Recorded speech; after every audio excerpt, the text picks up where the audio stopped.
distância, mas unidos no mesmo espírito. Nós vamos continuar falar o assunto que nós estamos falando, né? No domingo passado, nós vimos a última qualidade da relação do fruto do Espírito, que o apóstolo Paulo escreve lá na carta aos Gálatas, capítulo 5, verso 22, 23, né? E nós vimos domingo passado sobre o controle próprio. E nós encerramos aquela parte ali falando que, a partir desse domingo, nós estaríamos concluindo esse assunto. É claro que não vamos concluir nesse domingo, né? Mas nós estaríamos concluindo, partindo para a conclusão do assunto, passando algumas orientações práticas, né? De como nós podemos ser cheios do Espírito Santo. E nós dissemos também que nós pretendíamos sugerir 3 direções básicas, e que nós criamos, né? Não somente nós cremos, mas outros estudiosos da palavra creem que se essas sugestões, se essas orientações elas forem seguidas, elas forem obedecidas, muita coisa pode mudar na nossa vida, no nosso casamento, nos nossos relacionamentos. E a primeira sugestão que eu gostaria de ver nessa noite, e nós vamos estar fundamentando isso lá na carta que o apóstolo Paulo escreve aos Efésios, capítulo 5, verso 18, onde ele diz: e não vos embriagueis com vinho, no qual há dissolução, mas enchei-vos do Espírito, né? Mas enchei-vos do Espírito. Então, a primeira sugestão que nós gostaríamos de pensar com vocês, começar a pensar com vocês, é reconhecer, né? Reconhecer a necessidade que precisamos ter de uma vida espiritual mais profunda com Deus, né? Reconhecer a necessidade que precisamos ter de uma vida espiritual mais profunda com Deus. Eu creio que todo mundo conhece aquela música, ela é cantada pela Alda Célia, Sala do Trono. E nessa música ela canta o seguinte, que: Pai, eu quero te adorar em espírito e em verdade, não apenas no átrio, mas no santo lugar, né? Nós sabemos que o santo lugar é o Santo dos Santos, é o local lá onde estava guardado, lá no templo, ou no tabernáculo, né? na tenda do testemunho, lá no Velho Testamento, era o local onde estava guardada a arca, que simbolizava a presença do Senhor. É o lugar mais íntimo, é onde, né, é onde Deus está, né? É a intimidade de Deus. Então, o lugar santo é o Santo dos Santos, o verdadeiro, onde o sacerdote encontrava, né, tinha um encontro verdadeiro, próximo, íntimo com Deus, né? Então, nós podemos falar que é o mais íntimo, o santo lugar é o mais íntimo de Deus, né? E só há uma condição, irmãos, que nós conseguimos entrar nesse local, né? Na intimidade com Deus. É aquela orientação que Jesus deu à samaritana. Em espírito e em verdade. Interessante que esse tipo de gente, esse tipo de adorador, Deus está buscando. É o único tipo de adorador que Deus está buscando, aqueles que o adoram em espírito e em verdade. Por quê? Porque é o mais íntimo, é o mais profundo, né? Do ser de Deus, onde o cristão ele pode estar, né? Ali é a verdadeira a sombra do onipotente, onde o crente descansa realmente, independente do vendaval. Mas se ele está, né, debaixo na sombra do onipotente, ele habita nesse lugar, então nada disso o afeta, né? Nada disso o atinge, né? O mais íntimo de Deus, irmãos, como nós dissemos, nós só entramos nele, nós só conseguimos penetrar nesse lugar em espírito e em verdade, né? Deus não nos escolheu, Deus não chamou o homem, Deus não criou o homem, irmãos, para viver uma vida mais ou menos religiosa. Deus criou o homem, Deus criou o homem, Deus não criou o homem para viver uma vida periférica, né? Deus criou o homem para ter intimidade, desde lá a criação. O livro de Gênesis narra que todo final de tarde Deus descia até o jardim. Ele descia para comungar, ele descia para ter intimidade, ele descia para estar junto com a sua criação. Essa é a posição. Essa é a posição. Como eu disse, Deus não chamou o homem, Deus não escolheu, Deus não criou o homem para viver uma vida periférica. Por isso que quando entra o pecado, Deus não abre mão do projeto que ele tinha o projeto eterno da criação do homem. Lá mesmo no jardim, ele providencia um meio, né, que esse homem poderia voltar a ter contato, a estar na sua presença. A estar na sua presença. E o Salmo 25, 14, Davi declara isso, né? Ele diz que a intimidade do Senhor é para os que o temem, né? Aos quais ele dará a conhecer a sua aliança. Há uma outra tradução que diz aos quais ele dará a conhecer os seus segredos. Irmãos, nós só compartilhamos nossos segredos com quem nós temos intimidade. Na vida natural nossa é assim. Nós não abrimos o nosso coração para qualquer pessoa. Nós só abrimos para aquelas pessoas com quem nós temos intimidade, né? Com quem nós nos relacionamos intimamente, né? E Davi explica isso. Ele diz que a intimidade do Senhor é para os que o temem, aos quais ele dará a conhecer a sua aliança, né? Ou numa outra tradução que disse os seus segredos. Jesus Cristo disse lá, certa vez, no seu ministério terreno, ele estava no último dia de uma festa, da festa dos judeus, lá em João narra lá no capítulo 7, versículos 37 e 38. O que Jesus diz ali? Se alguém tem sede, venha a mim e beba.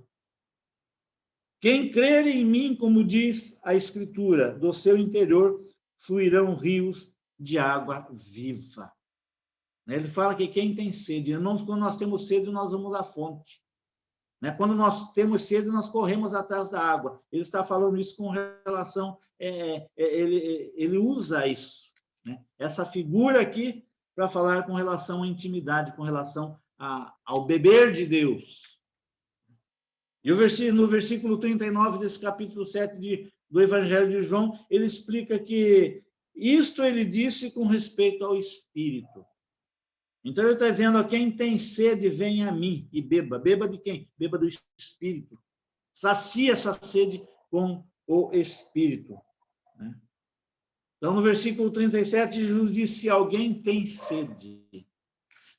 Se alguém tem sede. Nós temos tido sede, irmãos, de beber de Deus, de beber do Espírito, de nos embriagar, como Paulo fala aqui no versículo 18 de Efésios, capítulo 5, e não vos embriagueis com vinho no qual há dissolução, mas enchei-vos do Espírito Santo. Então, o primeiro passo que nós precisamos dar, irmãos, não é com relação aos nossos relacionamentos, não é o rompimento do relacionamento, né? Essa não é a solução. É reconhecermos a nossa extrema necessidade, é reconhecer que a causa maior das atitudes erradas para com o nosso cônjuge, nos nossos relacionamentos, as atitudes erradas dos problemas que acontecem, é a falta, como nós vimos, né? É a falta do fruto do Espírito Santo em nossa própria vida, né? Então, o que nós podemos aprender com isso? Nós pararmos de culpar o nosso cônjuge. Nós pararmos de usar o temperamento do outro, as circunstâncias como desculpa para a situação que nós vivemos muitas vezes. O que nós podemos aprender aqui? Que nós precisamos sermos humildes, né? Nós aceitarmos e reconhecermos que fomos nós que não tivemos na nossa vida a plenitude do Espírito Santo no decorrer da vida cristã que nós temos vivido. Aliás, muitas vezes nós nem buscamos. Jesus disse, se alguém tem sede, venha. Nós nem vamos, irmãos. Nós procuramos matar a nossa sede em outras coisas, ou nos afundamos no trabalho, ou em outras coisas, ou no divertimento, mas nós não buscamos saciar a nossa sede em Deus. Nós não buscamos nos encher do Espírito Santo para que nós tenhamos condições de resolver as nossas questões. Eu lembro aqui do profeta Jeremias, lá no capítulo 29 da sua profecia, versículos 11 a 14. O profeta Jeremias diz, eu é que sei que pensamentos tenho a vosso respeito, diz o Senhor. O profeta está falando aqui a respeito da situação do povo judeu que estava no cativeiro. Muitos de nós vivem no cativeiro, irmãos. Pensamentos de paz, e Jeremias continua falando, pensamentos de paz e não de mal, para vos dar o fim que desejais. Qual é o fim que nós desejamos? Onde que nós temos buscado? Então me invocareis, e Jeremias continua falando, então me invocareis, passareis a orar a mim, e eu vos ouvirei. Essa é a promessa de Deus. Buscar-me-eis e me achareis, quando me buscardes de todo o vosso coração. Serei achado de vós, diz o Senhor, e farei mudar a vossa sorte. Por que a nossa sorte não é mudada, irmão?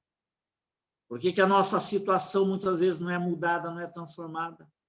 Por que não existe transformação na nossa vida? Por que não existe mudança na sorte da nossa vida? Por que nós continuamos em cativeiro em diferentes situações do nosso dia a dia como cristão?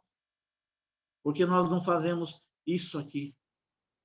Deus diz que Ele é que sabe Ele é que sabe os pensamentos que Ele tem a nosso respeito. E Jeremias enfatiza, diz o Senhor. E que pensamentos são esses de Deus com relação a nosso respeito? Ele diz pensamento de paz e não de mal. Para vos dar o fim que desejais. O fim, irmãos, é nós que desejamos. Deus tem pensamentos de paz para nós. Mas muitas vezes nós não buscamos essa paz. Nós não desejamos, nós não vamos à fonte, né? Qual o fim que nós desejamos para os nossos relacionamentos? Queremos que a nossa sorte mude? Só há um caminho, irmãos. É nós irmos à fonte. É saciarmos a nossa sede, buscarmos a água da vida que somente Jesus, através do Espírito Santo, Ele pode nos dar. Comecemos assim, reconhecendo humildemente diante de Deus que nós precisamos dele. Reconhecendo humildemente diante de Deus que nós precisamos do seu Espírito agindo em nossas vidas. Que a solução está nele. Notemos que Jesus aqui, no capítulo 7 de João, ele compara a ação do Espírito Santo ao movimento de águas correntes. Ele fala que a água viva, né? Água viva é a água que se move. Quando nós sabemos que quando a água é derramada, né? Essa água derramada, ela escorre primeiro para aquele lugar. Ela escorre para os locais mais baixos primeiro, até enchê-los. Depois ela vai subindo para os locais mais altos, né? Então, a água não sobe primeiro para os locais mais altos. A água derramada, ela escorre para os locais mais baixos. Assim também é o Espírito Santo. Ele não enche, o Espírito Santo, ele não enche corações altivos. O Espírito Santo de Deus, ele não enche corações soberbos. O Espírito Santo de Deus, ele não enche corações orgulhosos, arrogantes, que se acham. Mas o Espírito Santo de Deus, ele enche, sim, irmãos, aqueles corações que estão profundamente quebrantados. Salmo 57, 51, 17. né, em sua confissão e arrependimento, quando confrontado pelo profeta por Natã, após ter pecado. Davi declara o seguinte, ele chega à conclusão que sacrifícios agradáveis a Deus são o espírito quebrantado, coração compungido e contrito, não o desprezarás, ó Deus. Irmãos, esse é o único tipo de coração que o Espírito Santo enche. O coração quebrantado, o coração contrito, o coração que reconhece que ele precisa de Deus, que ele precisa se encher do Espírito Santo de Deus. Lá no capítulo 34, o salmista, versículo 18, esse texto me veio aqui agora, né? É um salmo de Davi também. Davi declara: perto está o Senhor dos que têm o coração quebrantado e salva os de espírito oprimido. Irmãos, não adianta nós acharmos que nós podemos, que nós somos capazes. Nós não somos. O homem sem o auxílio de Deus, o cristão que procura resolver seus problemas sem o auxílio de Deus, sem beber da fonte da água viva que é oferecida por Jesus Cristo, sem ir até ele para beber a fonte da água viva, e é o Espírito Santo, se encher desse Espírito Santo, ele não vai conseguir. Ele não vai conseguir. Irmãos, queremos começar a nos encher do Espírito Santo. Comecemos reconhecendo e declarando que a culpa é minha. Confessando ao Senhor: Senhor, a culpa é minha, Senhor, me perdoa, eu preciso, eu necessito, enche-me do teu Espírito. Essa é a única maneira, queridos, não há outra maneira. Não há outra maneira. Que Deus assim nos abençoe. Que nós sejamos inquietados pelo Espírito Santo de Deus. Como eu disse hoje, se precisarmos perder o sono buscando o Senhor, buscando a solução, clamando a Ele: Senhor, me perdoa, a culpa é minha, eu tenho buscado resolver de diferentes modos, mas eu não tenho buscado beber da fonte da água viva. E Deus vai nos fortalecer. Ele vai nos dar: buscar-me-eis e me achareis, quando me buscardes de todo o vosso coração. Passareis a orar a mim, sereis achado de vós e mudarei a vossa sorte. Que Deus assim nos abençoe, que sejamos inquietados, que o Espírito Santo de Deus trabalhe na nossa mente, no nosso coração, nos leve, tire a soberba, a altivez, a soberba, o orgulho, a arrogância do nosso coração, que nós reconheçamos que nós precisamos, nós necessitamos beber dessa água viva, da fonte que vem direta do trono, Nós não somos piores do que a mulher samaritana, irmão. Do que mais vida torta do que a mulher samaritana, mas quando Jesus fala da água que ele podia dar a ela aceita, ela bebe. E ali a vida dela foi totalmente transformada, totalmente modificada. Ela não saiu dali como a mesma mulher, ela saiu dali uma outra mulher. E foi falar para outros que algo tinha acontecido na vida dela. Amém, irmãos? Que Deus assim nos abençoe. Que o Espírito Santo nos convença, trabalhe na nossa mente, no nosso coração, e que tenhamos a humildade diante de Deus de reconhecermos que nós não temos buscado beber da fonte. Nós não temos buscado, poucas vezes nós buscamos nos encher do Espírito Santo de Deus. Que Deus assim nos abençoe. Amém.